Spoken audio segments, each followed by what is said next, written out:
Vous vous souvenez quand le directeur du FBI a essayé de balayer la tentative d'assassinat de Trump comme s'il s'agissait d'une simple coupure de papier? Le lendemain, ils ont admis qu'il avait été abattu. Quelques semaines plus tard, le nouveau directeur des services secrets traîne le directeur adjoint du FBI devant le Sénat. Ils ont à nouveau essayé de faire tourner l'histoire. Spoiler, cela n'a pas fonctionné. Dans les 72 heures, ils ont tous les deux été démasqués. Aujourd'hui, les choses sont passées de compliquées à carrément désordonnées. Que se passe-t-il réellement entre les chefs des services secrets, du FBI et de Trump? Découvrez-le dans cette vidéo. Le directeur du FBI doute de la tentative d'assassinat de Trump. Le 25 juillet 2024, le directeur du FBI, Christopher Wray, a déclaré à la commission judiciaire de la Chambre des représentants qu'il n'était toujours pas clair si l'ancien président Donald Trump avait été touché par une balle ou un éclat d'obus lors de la tentative d'assassinat lors du rassemblement à Butler, en Pennsylvanie, le 13 juillet. M. Wray a indiqué qu'il n'était pas certain qu'une balle ou un éclat d'obus ait touché l'oreille de M. Trump. Il ne sait pas non plus si la balle qui a effleuré l'oreille de M. Trump s'est retrouvée ailleurs. Il a toutefois assuré à la commission que le FBI avait comptabilisé tous les coups de feu. D'autre part, Trump a affirmé sur Truth Social qu'il avait reçu une balle dans la partie supérieure de son oreille droite. Il a dit avoir entendu un sifflement et senti la balle traverser sa peau. Ronny Jackson, son ancien médecin à la Maison-Blanche, a confirmé les dires de M. Trump en disant qu'il avait vu la blessure et confirmé qu'il s'agissait d'une balle. M. Jackson, aujourd'hui représentant républicain, a critiqué les commentaires de M. Wray. Il a déclaré que les commentaires de M. Wray étaient motivés par des considérations politiques et irresponsables. La fusillade lors du rassemblement a été perpétrée par Thomas Crooks, 20 ans, qui a utilisé un fusil AR-15. Il a ainsi tué une personne et en a blessé 2 autres, dont M. Trump. 8 douilles ont été retrouvées sur le toit d'où Crooks a tiré. Au moment des déclarations de Wray, le FBI enquêtait encore sur la tentative d'assassinat. Wray a indiqué que Crooks avait recherché des informations en ligne sur l'assassinat de l'ancien président John F. Kennedy. Après les commentaires de M. Wray, les théories du complot se sont rapidement répandues sur les médias sociaux. Nombreux sont ceux qui pensent que l'incident a été mis en scène. Ces théories ont été partagées par des personnes de gauche et de droite. À droite, certains politiciens et fonctionnaires ont même suggéré que l'administration Biden et les services secrets étaient impliqués dans cette tentative.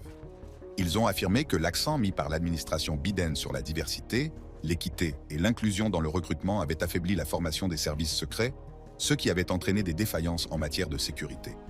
Le représentant républicain Mike Collins a affirmé que c'était le président Biden qui avait donné les ordres. Il a fait référence à un commentaire dans lequel M. Biden a mentionné le fait de mettre Trump dans une cible. Marjorie Taylor Greene a également cité ce commentaire bullseye, affirmant que les démocrates voulaient que l'incident se produise. Pendant ce temps, des théories conspirationnistes de droite se sont répandues sur Twitter, accusant à tort le tireur d'être un militant Antifa ou affirmant qu'il était juif ou transgenre. Ces affirmations se sont révélées fausses lorsque le tireur a été identifié comme étant Thomas Crooks. Une autre théorie suggère que les agents du Secret Service ont été déplacés du rassemblement de Trump pour protéger Jill Biden lors d'un événement de campagne à Pittsburgh. Cette idée a été émise par Susan Crabtree, correspondante de la Maison-Blanche, qui a déclaré que des sources anonymes affirmaient que des ressources avaient été transférées de Trump à Biden et s'est interrogée sur l'auteur de cette décision. Les services secrets ont démenti ces affirmations. Anthony Guglielmi, leur chef de la communication, a expliqué que les affirmations de M. Crabtree étaient erronées. Il a déclaré que des équipes supplémentaires étaient utilisées pendant les années électorales pour faire face à l'augmentation des déplacements et qu'elles renforçaient en fait la sécurité de la campagne de M. Trump.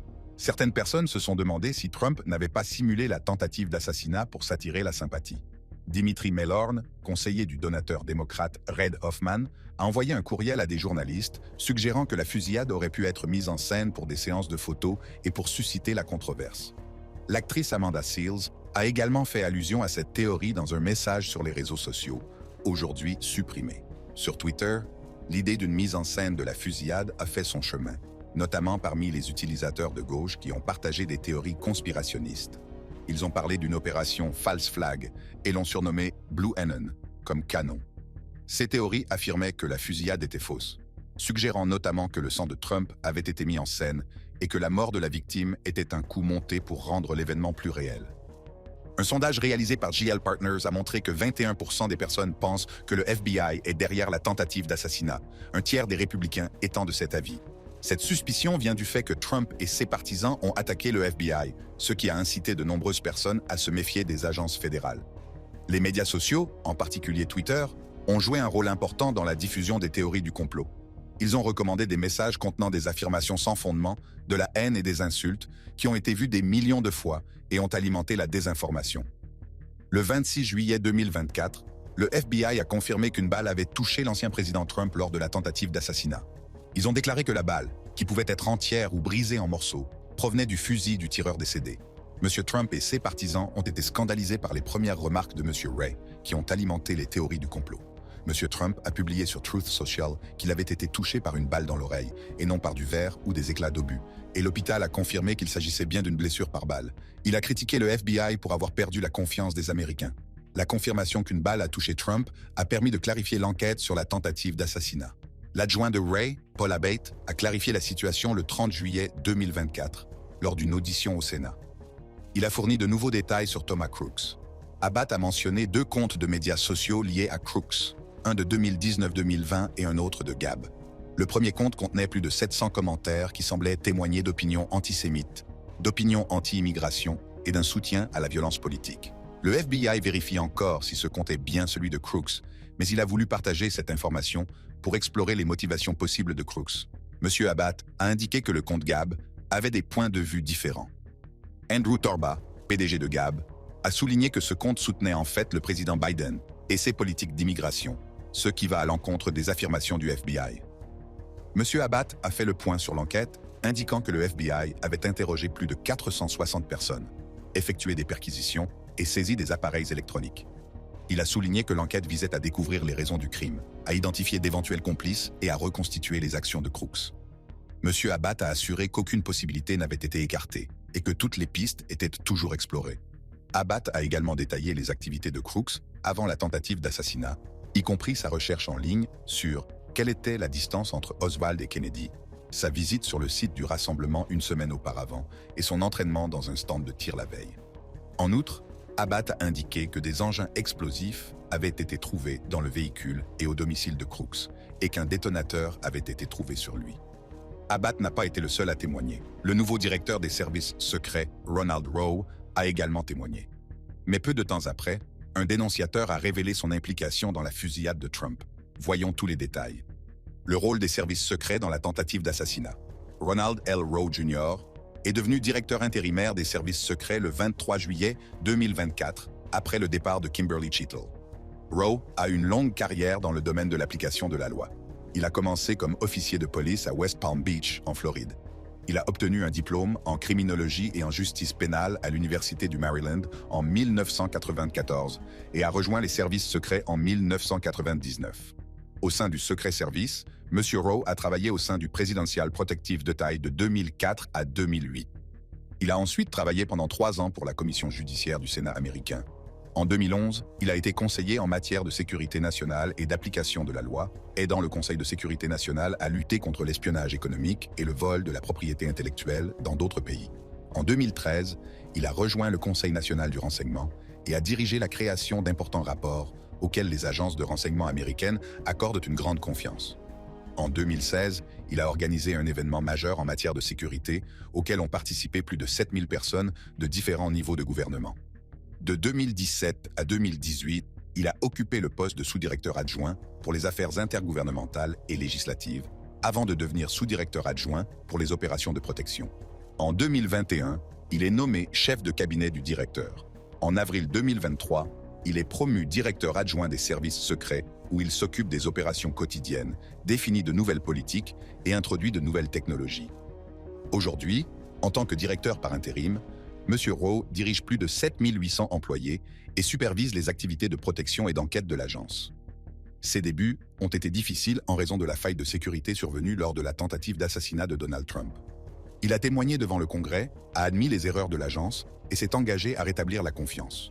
Au cours de l'audition, le sénateur Gary Peters a critiqué les lacunes en matière de sécurité qui ont permis à Crooks de monter sur le toit du bâtiment de l'AGR et de tirer 8 coups de feu.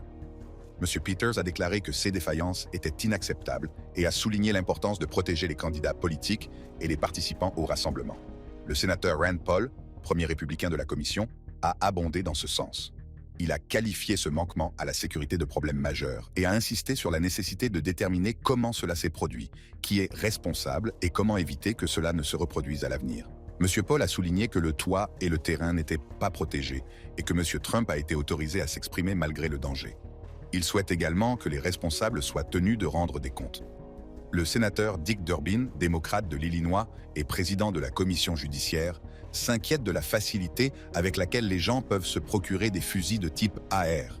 Il a comparé la situation à une histoire fictive et a insisté sur la nécessité de comprendre comment un jeune de 20 ans a pu se procurer l'arme et l'utiliser pour commettre l'attentat. Il a également demandé pourquoi ces armes sont si faciles à trouver. Le directeur par intérim, Ronald Rowe, a déclaré qu'il regrettait et qu'il avait honte des lacunes en matière de sécurité qui ont permis aux tireurs de frapper. Il a indiqué s'être senti gêné après avoir visité le site de la fusillade de Butler. Il a admis que le toit où se trouvait le tireur n'était pas correctement sécurisé et que le secret service était chargé de la sécurité du site. M. Rowe a reconnu que les mesures de sécurité étaient inadéquates. Pour éviter de nouvelles attaques, M. Rowe a proposé de nouvelles mesures.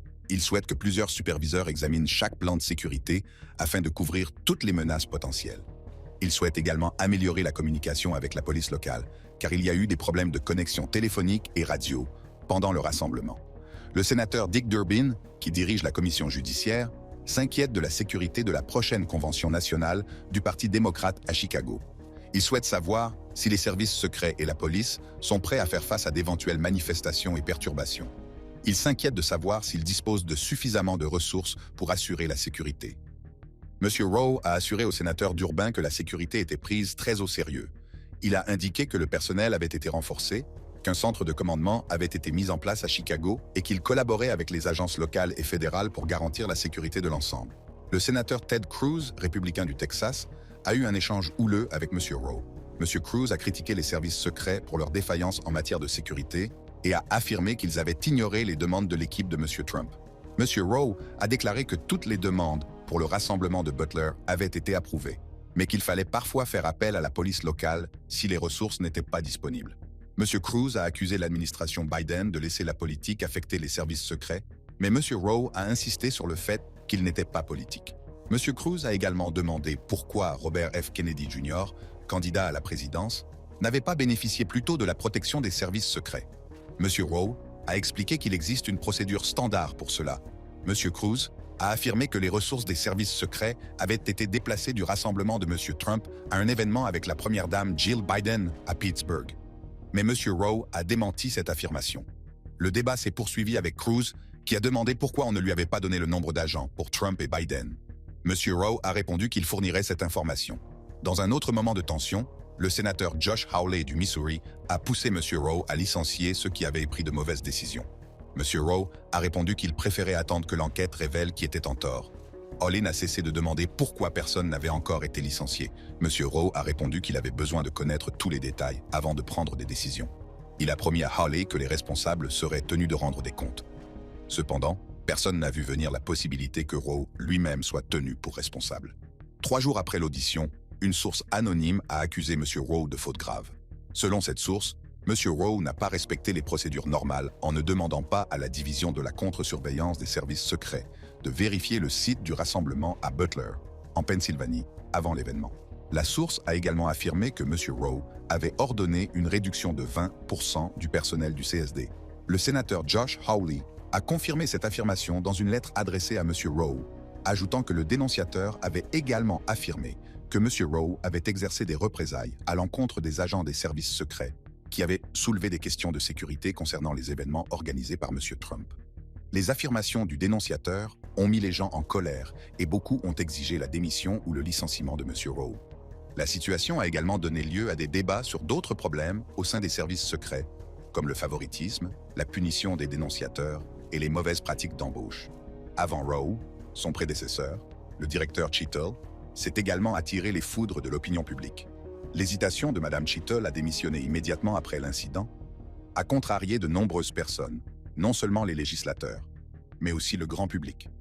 Beaucoup ont pensé que son refus de démissionner était dû à ses liens avec le président Biden, ce qui les a amenés à penser qu'il la protégeait. D'autres se sont demandé pourquoi elle n'avait pas été licenciée, soupçonnant que le soutien de M. Biden en était la raison. Enfin, certains ont également pensé que M. Biden avait joué un rôle dans sa démission. En 2022, le président Joe Biden a choisi Kimberly Cheatle pour diriger les services secrets. Madame Cheatle avait travaillé avec M. Biden lorsqu'il était vice-président et il lui faisait confiance. Il a fait l'éloge de ses 25 années de service et de son rôle en tant que première femme directrice adjointe des opérations de protection. En 2021, M. Biden lui a également remis le Presidential Rank Award pour son travail exceptionnel. Cependant, avant que Mme Cheatle ne démissionne, la députée Lauren Boebert l'a interrogée sur ses interactions avec la Maison-Blanche. Boebert a demandé si Cheatle avait utilisé son téléphone personnel pour la messagerie cryptée, ce à quoi Cheatle a répondu que non. Boebert a ensuite demandé si Cheatle était disposé à lui remettre son téléphone pour analyse. La discussion est passée à un sujet plus personnel lorsque Boebert a demandé si Cheatle s'était excusé auprès du président Trump à la suite de la tentative d'assassinat. La directrice Cheatle a admis que la tentative d'assassinat de Trump était le plus grand échec des services secrets depuis des décennies, semblable à la tentative ratée contre le président Reagan en 1981. Le représentant démocrate Ro Khanna a fait remarquer que le directeur des services secrets avait démissionné après l'attentat contre Reagan et a demandé si le maintien de Mme Cheatle à son poste était le meilleur pour l'Amérique. Mme Cheatle a répondu qu'elle avait l'intention de rester et d'assumer la responsabilité de l'agence, de la commission, de l'ancien président et du public. Elle a cité sa carrière de près de 30 ans au sein de l'agence et sa conviction qu'elle est la meilleure personne pour diriger les services secrets à l'heure actuelle. L'audition a permis d'examiner les mesures de sécurité pour le rassemblement de M. Trump le 13 juillet. Le président James Comer a demandé à M. Cheatle si M. Trump avait bénéficié de toutes les mesures de sécurité qu'il avait demandées avant la fusillade. M. Cheatle a confirmé qu'il avait essayé de dissiper toute confusion sur les actions de l'agence. CNN avait rapporté que les services secrets avaient refusé les demandes de l'équipe de sécurité de M. Trump et avaient fait appel à la police locale. Le représentant du Parti démocrate Jim Jordan a interrogé M. Cheatle sur la possibilité d'avoir induit le public en erreur, notant que le lendemain de la fusillade, le principal porte-parole des services secrets avait nié avoir rejeté des demandes de sécurité. M. Cheatle a maintenu qu'aucune demande n'avait été rejetée pour l'événement. M. Jordan a suggéré que l'équipe de M. Trump avait peut-être simplement cessé de demander des mesures de sécurité supplémentaires. Au cours de l'audition, les préoccupations en matière de sécurité, en particulier les menaces potentielles, ont été discutées. Le président de la commission du renseignement de la Chambre des représentants, Mike Turner, a interrogé M. Cheatle sur les plans de sécurité des services secrets, en particulier à la lumière d'un prétendu complot iranien visant à assassiner M. Trump. M. Turner voulait savoir si cette menace avait été pleinement prise en compte. M. Cheatle a déclaré que leurs mesures de sécurité étaient basées sur les informations disponibles à l'époque. Mais M. Turner s'est montré sceptique. Il a indiqué que le directeur du FBI, Chris Wray, avait été surpris et inquiet de l'évaluation de la menace. Toutefois, les autorités n'ont trouvé aucun lien avec Crooks. Passons ensuite en revue quelques-uns des échecs les plus notables des services secrets. Les plus grands échecs des services secrets au fil des ans. Le 30 mars 1981, le président Ronald Reagan a failli être assassiné alors qu'il regagnait sa voiture après un discours à l'hôtel Hilton de Washington. John Hinckley Jr. a tiré 6 coups de feu, dont l'un a rebondi sur la limousine du président, atteignant Reagan à l'aisselle gauche. Les services secrets n'ont pas pu empêcher l'attentat parce qu'ils ont commis une erreur en permettant à un groupe de personnes non contrôlées de se tenir à une quinzaine de mètres du président, séparés seulement par une corde.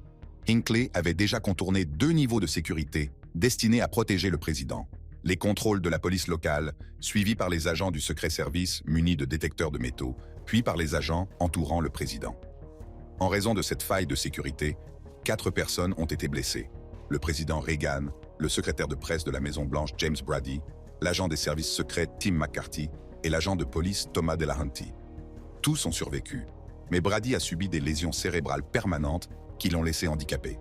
Hinckley a perpétré l'attentat parce qu'il était obsédé par l'actrice Jodie Foster, inspirée par le film Taxi Driver. Il a été déclaré non coupable pour cause d'aliénation mentale et a été interné dans un établissement psychiatrique jusqu'à sa libération en 2016. Examinons des incidents plus récents. En avril 2022, 4 agents des services secrets ont été suspendus pour avoir accepté des cadeaux coûteux et des appartements accessibles de la part de 2 hommes qui se faisaient passer pour des agents fédéraux. Les 2 hommes, Aryan Taherzadeh et Haider Ali, ont été arrêtés pour s'être fait passer pour des agents du ministère de la Sécurité intérieure. Ils ont prétendu travailler sur des enquêtes spéciales liées à la violence des gangs et à l'attentat du 6 janvier contre le Capitole. Taherzadeh et Ali ont utilisé leur faux rôle pour se rapprocher de vrais agents fédéraux. Taherzadeh leur a offert des appartements gratuits, dont un penthouse à $40 000 par an ainsi que des iPhones, du matériel de surveillance, un drone, une télévision à écran plat, une mallette d'armes à feu et d'autres outils de police. Il a également fourni un SUV GMC noir, en prétendant qu'il s'agissait d'un véhicule gouvernemental. En outre, M. Taherzadeh a proposé d'acheter un fusil d'assaut d'une valeur de 2000 $ à un agent des services secrets chargé de la protection de la première dame. Le complot a été découvert lorsque le service d'inspection de la poste américaine a enquêté sur l'attaque d'un facteur à l'appartement de Taherzadeh et d'Ali. Les hommes prétendaient faire partie d'un faux groupe de la sécurité intérieure appelé US Special Police Investigation Unit. Ils avaient secrètement installé des caméras dans le bâtiment et dit aux résidents qu'ils pouvaient accéder à leur téléphone et à leurs informations personnelles quand ils le souhaitaient. En décembre 2023, Taherzadeh a été condamné à 33 mois de prison pour association de malfaiteurs, possession illégale d'un dispositif de munitions de grande capacité et voyeurisme.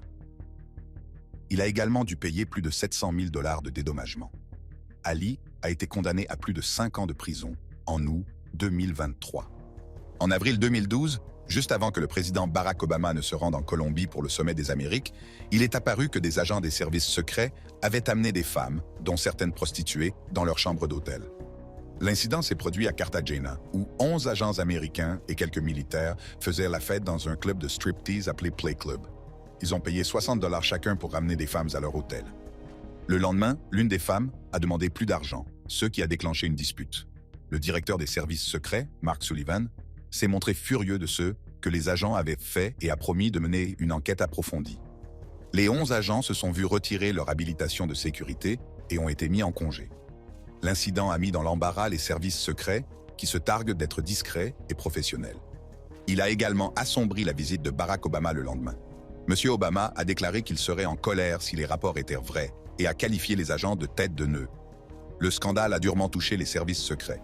10 agents ont été licenciés et 6 ont été mis en congé. De nouvelles règles ont été établies, interdisant aux agents de se rendre dans des endroits louches ou de boire de l'alcool dans les 10 heures suivant leur travail. L'incident a également suscité des inquiétudes en matière de sécurité nationale.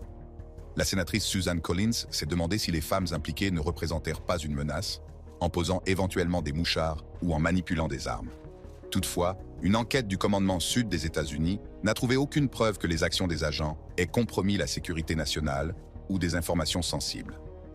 5 ans après ce scandale, Jonathan Tran, un jeune homme de 26 ans originaire de Milpitas, en Californie, a réussi à sauter par-dessus 2 clôtures et un portail pour pénétrer dans l'enceinte de la Maison-Blanche. 16 minutes plus tard, il est rattrapé près du bâtiment principal. Tran transportait 2 bombes lacrymogènes, un passeport américain, un ordinateur et un livre du président Donald Trump. Interrogé par les agents fédéraux, M. Tran a déclaré qu'il était un ami du président et qu'il avait un rendez-vous. Des documents judiciaires ont révélé qu'il avait écrit une lettre à M. Trump sur les pirates informatiques russes, affirmant qu'il disposait d'informations cruciales. Tran a été inculpé pour détention d'une arme dangereuse sur un terrain à accès restreint, ce qui pourrait lui valoir une peine d'emprisonnement pouvant aller jusqu'à 10 ans. Après avoir été libéré sous caution, il est retourné en Californie, où il a été surveillé par GPS et a dû se soumettre à une évaluation de sa santé mentale. L'incident a suscité des critiques à l'encontre du Secret Service et a conduit à des règles plus strictes pour l'accès du public à la Maison-Blanche.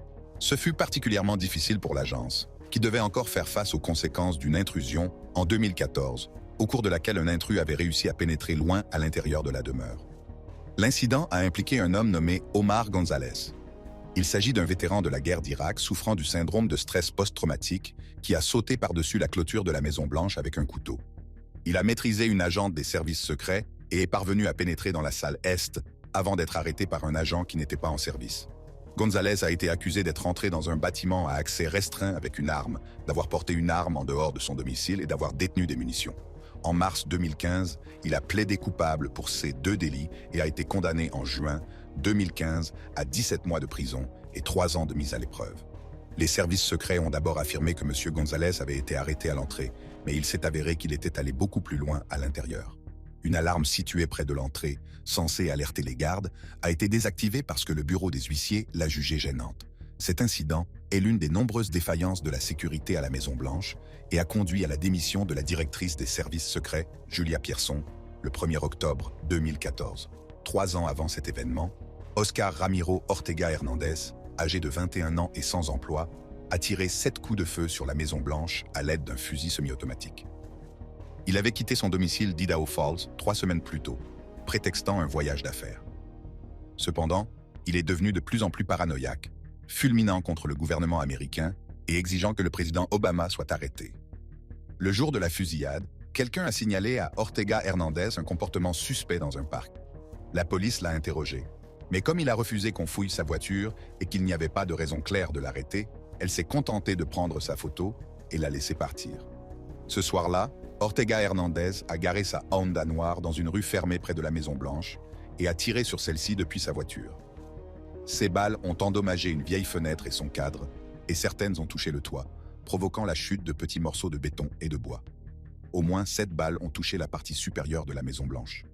Le président Obama et la première dame se trouvaient alors à San Diego, en route pour Hawaï à l'occasion de la journée des anciens combattants.